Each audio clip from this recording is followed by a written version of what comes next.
Well, anyone who follows match angling news will remember that the original venue for the 1997 World Freshwater Championships was Cardiff Dock. But Phipps, concerned that it was too small, changed the venue in favour of Hungary. Well, we thought we'd give Cardiff Dock a chance.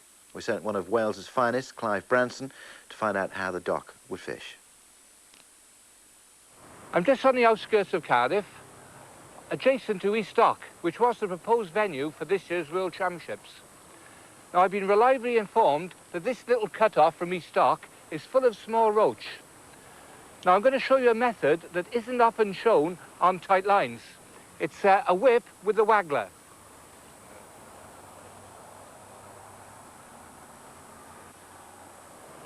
Fishing the whip is perhaps the quickest fishing method you can do. Match anglers in particular use the whip quite a lot. We use the whip on the River Wye and we catch over 1,000 bleak in a 5-hour contest. I think the record's now of 46 pounds. This method is basically geared round for speed fishing. In some cases, whip fishing, especially this waggler whip fishing, can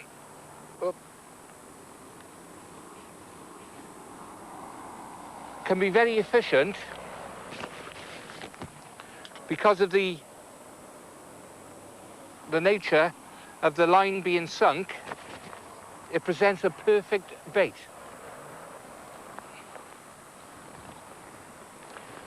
If you put the tip of the whip under the water and pull it backwards like that, that helps to sink the line from the tip to the float.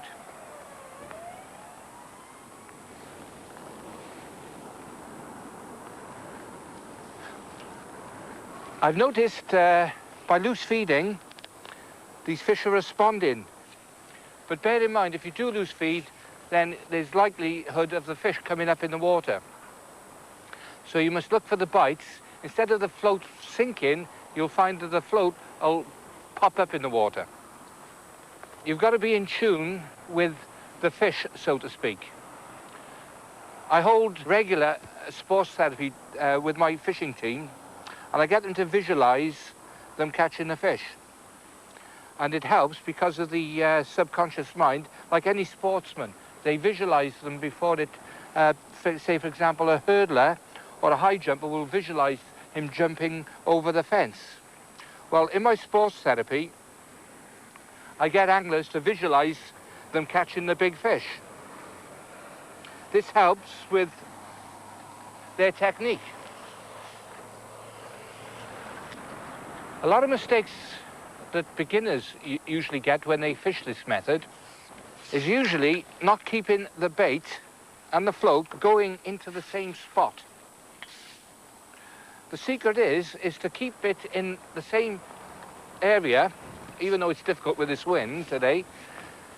Try to keep it in one spot and try and attract the fish to you rather than you chase the fish around to swim.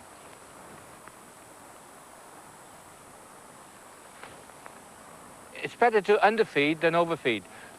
At the moment, I'm only putting in between 6 and 8 maggots at a time. Any more, the fish get full up and then they'll wander away from the shoal. So the secret is to keep it going in little and often and in the same area. Even though the float might go away from that area, keep it going in the same spot. I always like to look at a feature on the opposite bank, maybe a tree or something like that. As you can see, from the point of hooking the fish to swinging to hand, it's very quick.